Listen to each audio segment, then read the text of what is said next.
Welcome NEET PG 2025. Today we will discuss the rank up to 1 lakh and rank above 1 lakh. वो students जो अभी qualify नहीं हुए या वो स्टूडेंट्स जो क्वालिफाई हुए हैं परंतु रैंक बहुत ज़्यादा है, क्या ऑप्शंस है जो गवर्नमेंट में वो स्टूडेंट्स जिनका रैंक विद इन 1 लाख है, या फिर डीएनवी में, प्राइवेट में, मैनेजमेंट में और एनआरआई में।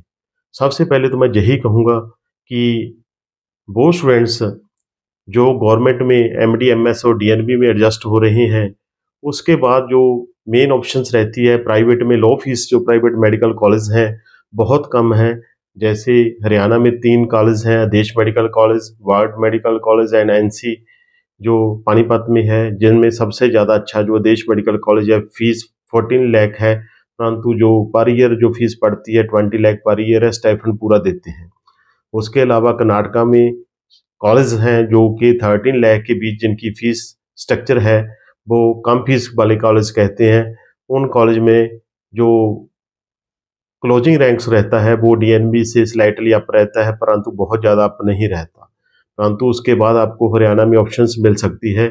और जो इसके अलावा जो 1 कॉलेज है जो यूपी में कॉलेज है, एस भारती कॉलेज है, उसमें भी जो फीस तो कम है, 14 लाख पर ईयर है, परंतु उसका जो कोर्ट केस चल रहा है वो एफिडेविट स्टूडेंट से जो लेते हैं कि अगर फीस हमारी बढ़ गई तो आपको वो पे करनी पड़ेगी। मैं यही कहूँगा कि जो कम फीस वाले प्राइवेट कॉलेज हैं उसमें कोई ज़्यादा ऑप्शन स्टूडेंट्स नहीं है। अगर तमिलनाडु जैसे कॉलेज की देखें, अगर फीस कम है, 15 लाख के करीब है, परंतु वहाँ पर हिडन चार्जेस फीस के ऊपर जो हिडन चार्ज लेते हैं। वहाँ की जो एनआरआई सीट्स है वो भी 26 लाख के करीब फीस है, परंतु वहाँ पर हिडन चार्जेस की बार्गेनिंग चलती है। मैं यही कहूँगा कि कोई भी कॉलेज चुनने से पहले कि आप चेक कर लो कि आप फीस स्ट्रक्चर क्या है, हिडन चार्जेस क्या है, ओपीडी क्या है, कॉलेज की पोजीशन क्या है, एनवायरनमेंट कैसा है, टॉक्सिसिटी तो नहीं है, और वहाँ पर जाने का साधन क्या है, लैंग्वेज का कोई बैरियर तो नहीं है, स्टाइपेंड कितना देते हैं, ये सभी फैक्टर्स है जो चेक करने बहुत ज़रूरी हैं। और क्योंकि लो फीस प्राइवेट मेडिकल कॉलेज बहुत कम है, 3 चीज़ों का मेल हमेशा रहता है, रैंक, बजट और ब्रांच। अगर आपका 3 चीज़ों का मेल, आपको बजट का कोई इशू नहीं है, तो हर रैंक पर जो आपको कॉलेज मिल सकता है। अगर आपने मैनेजमेंट में ट्राई करना है तो बेस्ट जो कॉस्टली कॉलेज हैं वो जो कि कर्नाटका में है या फिर राजस्थान में है। उसके अलावा अगर एनआरआई में आपने ट्राई करना है तो फिर भी कर्नाटका में जो कॉलेज हैं, जो उसके अलावा जो वेस्ट बंगाल जो कि ओपन स्टेट है, वहाँ पर भी जो बहुत हाई फीस स्ट्रक्चर में जो एनआरआई सीट्स है, जैसे कि मैं चेक कर रहा था सियाज, उसमें रेडियो की ब्रांच जो वेस्ट बंगाल में 1,94,296 के क्लोजिंग रैंक पर गई है, परंतु उनकी फीस है जो 1.5 करोड़ पर ईयर है। इसीलिए जैसे जैसे रैंक बढ़ता है उसी उसी तरह अगर ब्रांच भी टॉप मोस्ट रहती है तो फिर उसी तरह आपका बजट बढ़ता है। ये बात का बिल्कुल ध्यान रखना, किसी रैंक पर कोई सीट मिल सकती है, परंतु मैं स्टूडेंट्स को यही एडवाइस करता हूँ कि जो भी एडमिशन्स लेनी है वो रैंक बेसिस लें। और अगर आप लगता है कि रैंक आपका बहुत ज़्यादा है, आप क्वालिफाई नहीं है और आपका फीस स्ट्रक्चर ज़्यादा पड़ेगा, तो नेक्स्ट ईयर ट्राई करना चाहिए। बहुत ज़्यादा पैसा देने का कोई ज़्यादा मतलब नहीं होता, क्योंकि कॉलेज जो लेना चाहिए बहुत अच्छा कॉलेज ही लेना चाहिए, जिस कॉलेज में अच्छी ओपीडी हो, अच्छा सिस्टम हो, अच्छा एनवायरनमेंट हो, आपको कुछ सीखने को मिले। अगर नाम का कॉलेज हो उसका कोई फ़ायदा नहीं है। इसीलिए जो भी कॉलेज चुनना है उसका प्रॉपर स्क्रूटनाइज कीजिए कि कॉलेज की पोजीशन क्या है। उसी तरह जो एनआरआई की बात करें तो एनआरआई में जो सीट्स है जो वो वक्फ कैटेगरीज की मतलब कि सीट है। जैसे ऑल इंडिया कोटा की बात करें तो एसआरएम मेडिकल कॉलेज है जो कि क्लोजिंग रैंक इनका 1.888 के करीब जाता है, जो ऑल इंडिया रैंक इसका जो इसमें जाता है। उसके अलावा जो फीस स्ट्रक्चर है 1 करोड़ के करीब जो मैक्सिमम फीस स्ट्रक्चर है ऑल इंडिया कोटा का, 83 लाख से 1 करोड़ तक जो क्लोजिंग रैंक्स होते हैं उनमें जो फीस स्ट्रक्चर है उसकी बात कर रहा हूँ। वैसे भी अगर ऑल इंडिया कोटा में अगर आप एनआरआई सीट्स देखना चाहते हैं तो 40 लाख से तो शुरू होता है।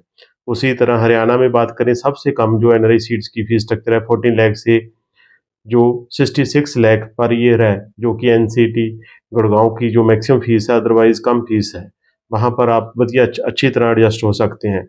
उसी तरह हिमाचल में जो फीस स्ट्रक्चर है वो 33 लाख से 68 लाख है, जो एनआरआई सीट्स की है। वहाँ भी अच्छी एडजस्टमेंट स्टूडेंट्स की जो एनआरआई कोटे में हो सकती है। एक कॉलेज है हरियाणा में, 3 कॉलेज कम फीस के हैं और 2 कॉलेज ज़्यादा फीस के हैं। और इसके अलावा बिहार में जो फीस स्ट्रक्चर है 45 लाख से 1 करोड़ तक है, वहाँ पर फीस स्ट्रक्चर मीडियम कह सकते हैं एनआरआई में। महाराष्ट्र क्लोज स्टेट है, परंतु एनआरआई कोटा सभी स्टूडेंट्स के लिए ओपन है। ये काफ़ी अच्छी बात है कि एनआरआई कोटा वहाँ का सबके लिए ओपन है, परंतु वहाँ पर फीस स्ट्रक्चर सभी जो ब्रांचेस की 96.6 लाख पर ईयर है। जो पर ईयर की मैं फीस बोल रहा हूँ, मैं एनआरआई कोटे में बता रहा हूँ। उसी तरह तमिलनाडु की फीस 26 लाख है सभी ब्रांचेस की, परंतु वहाँ पर हिडन चार्जेस बहुत ज़्यादा है। वो जो कट ऑफ है वहाँ की 1.57 के 1,57,000 तक जो उसका क्लोजिंग रैंक रहता है एंथीजे जैसी ब्रांचेस में। उसी तरह आंध्र प्रदेश में 57 लाख पर ईयर फीस है, जो कि सभी ब्रांचेस की। तेलंगाना में 69 लाख से 72 लाख पर ईयर फीस है एनआरआई कोटे की। उत्तराखंड में 42 लाख से 61 लाख फीस है, जो सभी ब्रांचेस की, जहां पर 1.51 लाख तक जो रैंक जाता है। उत्तराखंड फिर भी ठीक है, परंतु जहां जो तेलंगाना, आंध्र प्रदेश, तमिलनाडु जैसे स्टेट्स में इक्वल पोजीशन है इन स्टेट्स की। उसी तरह कर्नाटका में जो फीस स्ट्रक्चर है 40 लाख से 1.2 करोड़ है, जो कि मैनेजमेंट और वहाँ की जो एनआरआई सीट्स है उनका फीस स्ट्रक्चर ऑलमोस्ट सेम है। और 1.60 रैंक तक भी सभी जो ब्रांचेस मिलती है। उसी तरह एमपी में जो फीस स्ट्रक्चर है 64 से 80 लाख पर ईयर है। एंड वेस्ट बंगाल में सबसे ज़्यादा जो 66 लाख से जो 1.5 करोड़ पर ईयर है, जहां पर रेडू जैसी ब्रांच भी 1,90,000 से भी अबव मिलती है। और बहुत स्टूडेंट्स जो हाई फीस स्ट्रक्चर में, मैं पहले ही बता चुका हूँ, राजस्थान में जा सकते हैं। राजस्थान में भी 6 कॉलेज है, 3 कॉलेज अच्छे कॉलेज हैं। सबसे अच्छा जो कॉलेज है एमजीएम कॉलेज है, जयपुर है। उसके बाद जो गीतांजलि का नाम होता है, जो कि जिसमें भी हिडन चार्जेस है। उसके अलावा निम्स है, एंड उसके बाद जो 3 कॉलेज और है, स्टाइफन वेरी करता है, ज़्यादा स्टाइफन नहीं देते, मैं यही कहूँगा। परंतु एमजीएम में स्टाइफन बिल्कुल मिलता है। और कोई भी कॉलेज चुनने से पहले अच्छी तरह स्क्रूटनाइज कीजिए कि उस कॉलेज की पोजीशन क्या है, कुछ उसमें हिडन चार्ज तो नहीं है, सिस्टम कैसा है। अभी तक जैसे बहुत कॉल्स आते हैं कि जैसे आज पंजाब का फॉर्म ओपन हुआ, क्या एडमिशन्स ऐसी हो जाएगी। एनआरआई कोटा में एक और दूसरी बात ये है कि डीम्ड में जो priority and 1 and priority 2 allow किया है, वो जरूरी नहीं कि स्टेट्स में अलाउ हो। कुछ स्टेट्स अपने हिसाब से चलते हैं, जैसे हरियाणा में 6 कैटेगरीज है। पहले वो अपने स्टेट्स के लिए 3 कैटेगरी है, 3 वो जो आउटसाइडर स्टूडेंट्स हैं उनके लिए कैटेगरी है। ऑल इंडिया ओपन स्टेट्स है, जो सभी स्टेट्स में आप एनआरआई कोटा में अप्लाई कर सकते हैं। उसके अलावा जो पंजाब में है, जैसे इनमें सिर्फ फर्स्ट कैटेगरी के जो एनआरआई स्टूडेंट्स हैं वही अप्लाई कर सकते हैं। उनमें भी इनने जो 2 कैटेगरी बनाई है, कैटेगरी 1 एंड कैटेगरी 2। वो स्टूडेंट्स जो पंजाब की हैं और पंजाब में ही एमबीबीएस की है, क्लोज स्टेट है, वहाँ पर आप अप्लाई नहीं कर सकते। इसीलिए किसी भी स्टेट का कोई ब्राउचर आता है, कोई फीस स्ट्रक्चर आता है, पहले ये देखो कि मैं इस स्टेट के लिए एलिजिबल हूँ, क्या मेरे रैंक से, मेरे बजट मुताबिक जहाँ पर कोई सीट मिल सकती है। अगर आप फजूल का डाटा इकट्ठा करेंगे तो उसके आपको कुछ मिलने वाला नहीं है। मैं यही कहूँगा कि आपके रैंक मुताबिक चलें, आपके बजट मुताबिक चलें, फिर ही आपको कॉलेज मिलेगा। और वो कॉलेज जो लगता है कि आपके रैंक के और आपके बजट के बीच आ रहा है, उसे अच्छी तरह से स्क्रूटनाइज कीजिए, फिर आपको एक अच्छी अलॉटमेंट जरूर मिलेगी। वीडियो को शेयर करना, लाइक करना, सब्सक्राइब करना। अगर किसी भी हेल्प की जरूरत हो तो कॉल करना। Thank you.